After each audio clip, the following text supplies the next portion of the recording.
Coming up on Network Africa. AU chairperson Macky Sall urged Ukraine to remove mines from the port of Odessa to ease grain exports. The United Nations in Somalia congratulates Somalia's President Hassan Sheikh Mohamud on his inauguration. Plus, DR Congo telecoms operators face $180 million tax hit.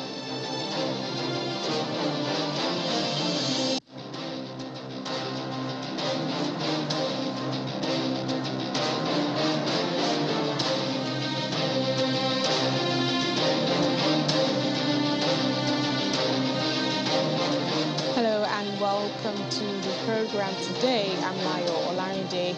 Senegal's President Macky Sall, who is the current AU chairperson, is urging Ukraine to remove mines from the port of Odessa to ease grain exports. He said he had received assurances from President Vladimir Putin that Russia would not attack Odessa. The AU head said that without the resumption of exports, Africa will be in a very serious famine situation that could destabilize the continent.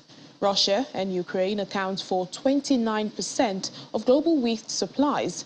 Mr. Sall is currently in France, where he's expected to ask his French counterpart, Emmanuel Macron, to push for the lifting of EU sanctions on Russia over its invasion of Ukraine.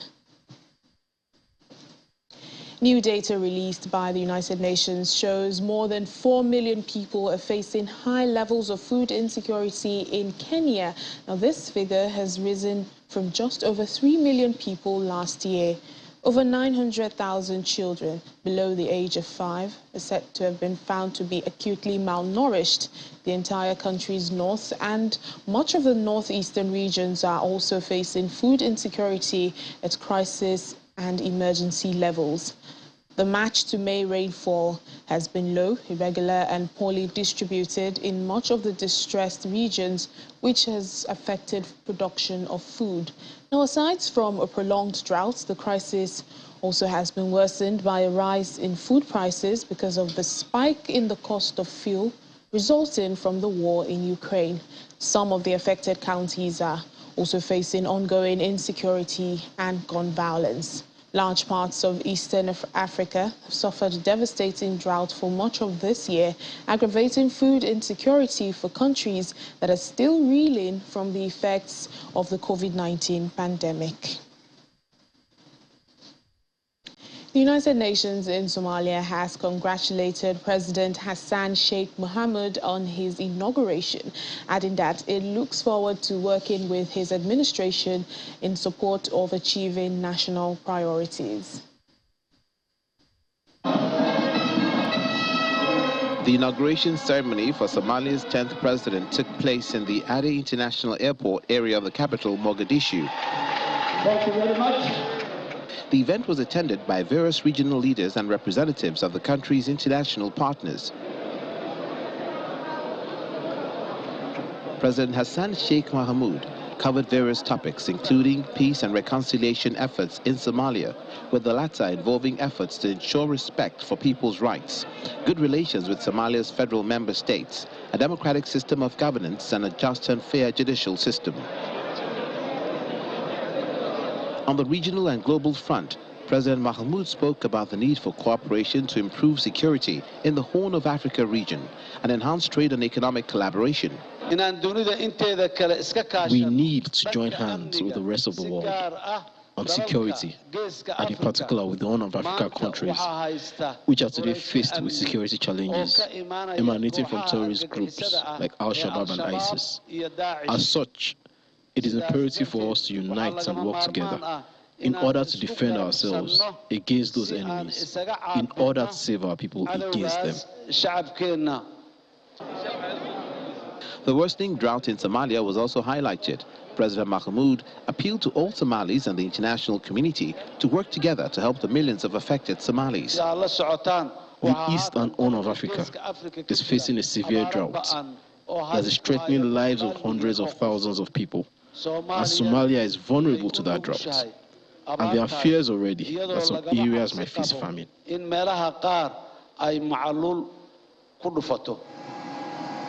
Earlier this week, UN humanitarian agencies warned that a historic fourth consecutive failed rainy season in Somalia, along with skyrocketing prices and an underfunded humanitarian response, have resulted in a 160% increase in the number of people facing catastrophic levels of food insecurity, starvation, and disease around the country.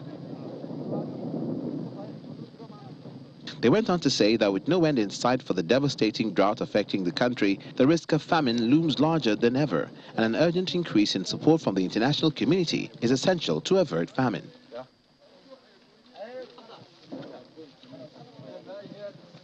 The United Nations General Assembly has elected Mozambique as a non-permanent member of the UN Security Council for a 2-year term beginning in January. Well, other countries that were elected are Ecuador, Japan, Malta, and Switzerland. They will be replacing India, Ireland, Kenya, Mexico, and Norway. Mozambican President Felipe Nyusi says the country will be the voice of African nations that seeks to build a peaceful future. Mozambique received 192 votes, Ecuador received 190, Japan 184, Malta 185, and Switzerland 187. The 15-member council has 5 permanent members, the US, UK, France, Russia, and China, and 10 non-permanent seats. Over in the Democratic Republic of Congo, telecoms operators are facing a tax hit, which could cost them around $180 million per year. 2 sources close to the matter said the invoices had been issued to telecoms operators in the country, which covers a period of roughly 6 weeks and come to about $20 million. The government adopted the tax, imposing levies on every phone call, text message, and megabyte data back in March. It replaced another levy that was withdrawn a month earlier after sparking public protests, as well as a parliamentary inquiry into where the revenues were going. The Congo Authority for Post and Telecommunications Regulation issued an order earlier this year blocking price increases on consumers, which means the burden of the new tax will fall on the companies.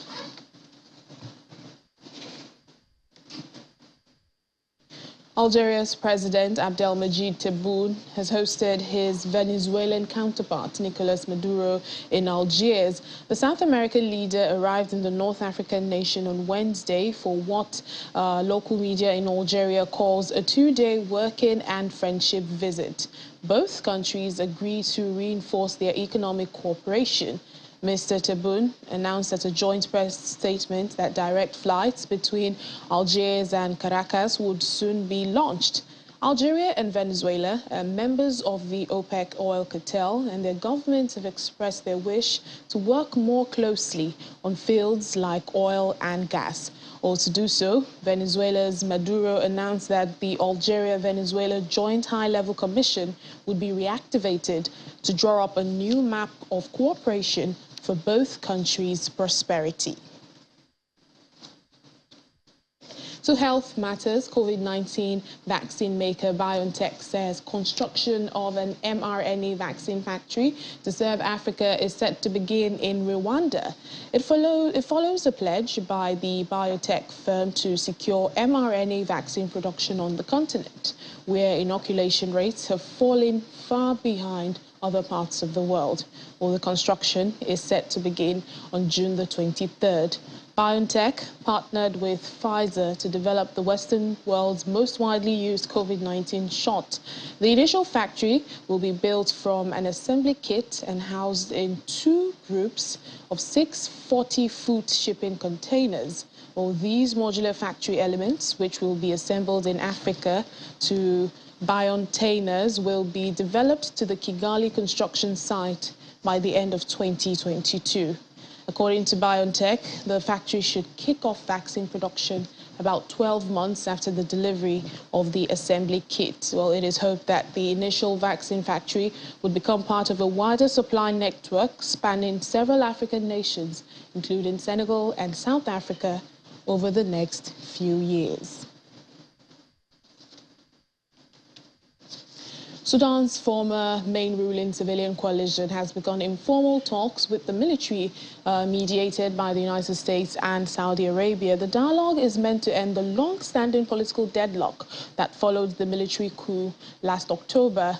Or the coalition, known as the Forces of Freedom and Change, is among many pro-democracy groups that have been boycotting the face-to-face talks with the military leaders that kicked off on the 8th of this month. Well, the U.S. Embassy in the Sudanese capital and representatives of the military and the FFC's Central Committee met on Thursday to exchange views on how to solve the current political crisis, as well as a process that leads to a democratic transition. The embassy welcomed the commitment of the parties to put the nation's interests first and to engage other stakeholders. It said the meeting is not a substitute for the dialogue that the African Union, the UN and the East African Regional Group, IGAD, have been facilitating in seeking a return of Sudan to democratic rule. Well, back here in Nigeria, ahead of the 2023 general elections, the European Union funded support to democratic governance program in collaboration with its implementing partners and the Independent National Electoral Commission, INEC. Will be holding a mega music concert in Lagos as part of the Youth Vote Count campaign to encourage youth participation in the electoral process. The concert will leverage music and other forms of entertainment from Nigerian artists to encourage young Nigerians to participate in the ongoing PVC registration exercise in order to partake in the general election.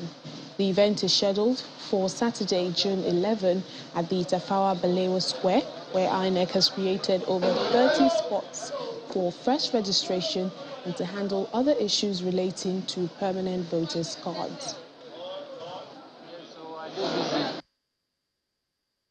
Last year, June, the Commission, INEC, started the online registration of voters, tagged CVR, and in June, the fiscal one started. But so far, we have seen some significant numbers, but not yet where we thought we should be. And that's why these agencies have come together to partner with INEC to see that we bring as many on board as we can get among the youth, particularly in Lagos State.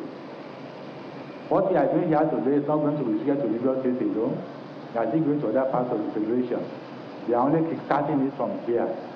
Leading up to the 2019 elections and post-2019 elections, our thought was then, how do we even get more people? How do we spread this message? And the idea came through the partners that this time around we need to expand our message to students and young people who are not in formal education. So don't go to universities, but create that space, that platform where people that are not in school, not in universities, and of course by extension, people if not even within the youth age bracket can also participate. And that's why the idea of this Youth Vote Count 2.0, the structure that we have adopted, coming to a big square like this, hoping that we can spread the message and also hoping that young people can also participate very more effectively in this process, and we have a larger turnout. Still ahead on the program.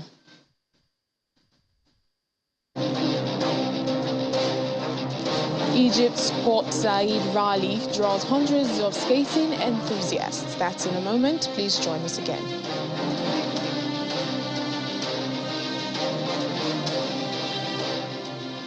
Welcome back to the program. Tanzania's main opposition party, Chadema, is urging politicians who left the country to seek refuge abroad to come back home. All this follows the government's call for politicians who left during the former President John Magufuli's rule to return, assuring them of their safety.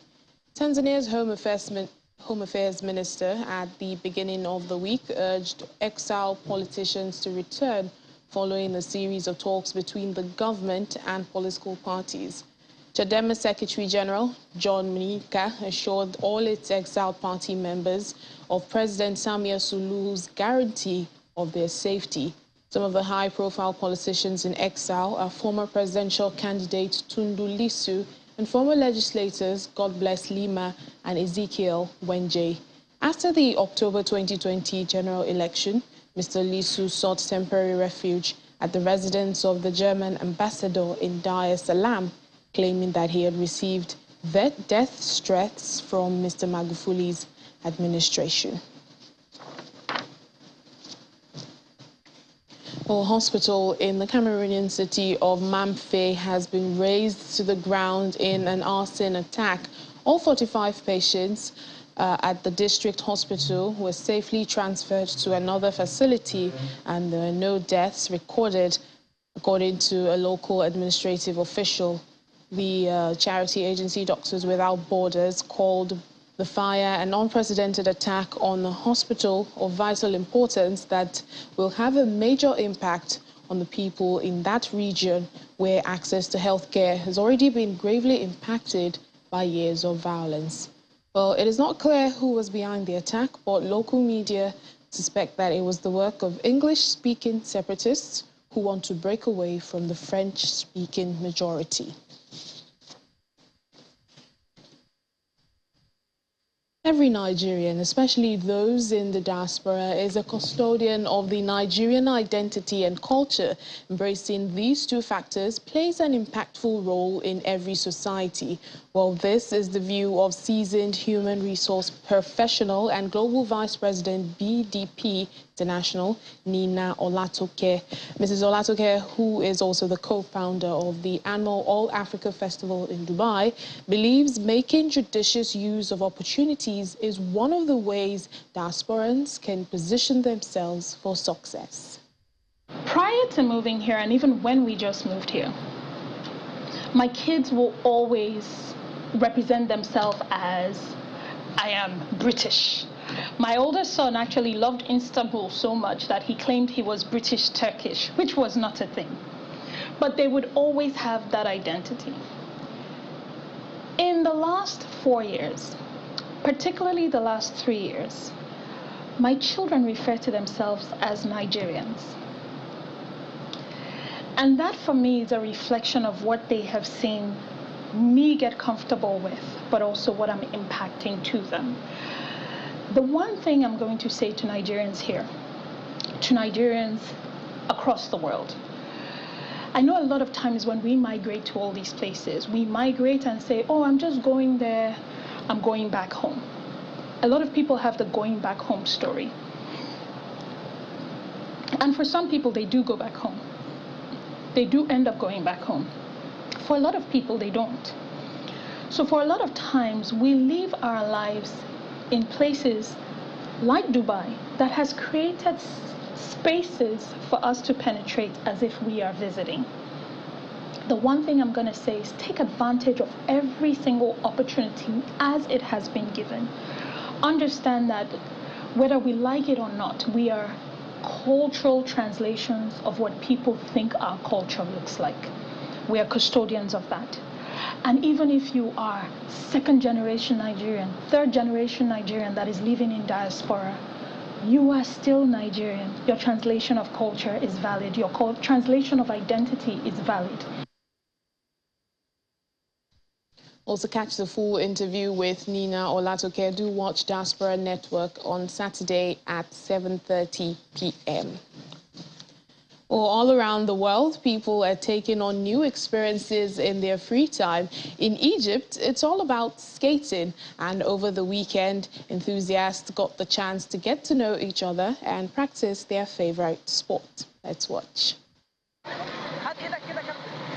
Hundreds of young Egyptians donned their skating gear and participated in a rally at the Egyptian canal city of Port Said, which organizers say is the first of its kind in the country. Around 800 sport lovers gathered from different cities for the rally and skated nearly 4 kilometers across the city on Friday. We're gathered in a marathon held for the first time in the country. The marathon and the preparations are really cool. The sport allows people to get to know each other more. I've been skating for 4 years. The sport is very interesting and it does not affect my studies at all. it does not impact my professional life. I can study normally, I finish my work and studies, and I entertain myself with the sport as well.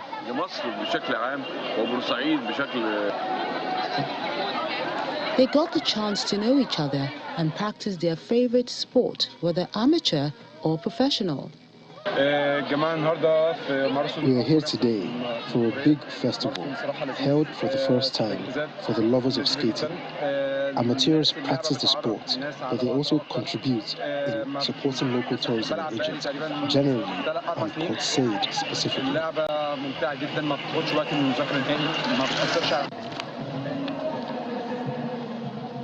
It's a huge thrill for ski lovers who gather to watch. Today is very special. It is the first time an event like this is organized in Egypt. It is supported by many entities, which is very good. The best thing they did today was to close the road to traffic, because the most dangerous thing we face is traffic. This causes a lot of injuries, and this is the worst thing a skater can face. An injury could last up to 2 weeks, and it impacts on your performance. The event was organized by the Port Said government, the Tourism Development Authority, as well as the Ministry of Youth and Sports Directorate to promote local tourism in the city.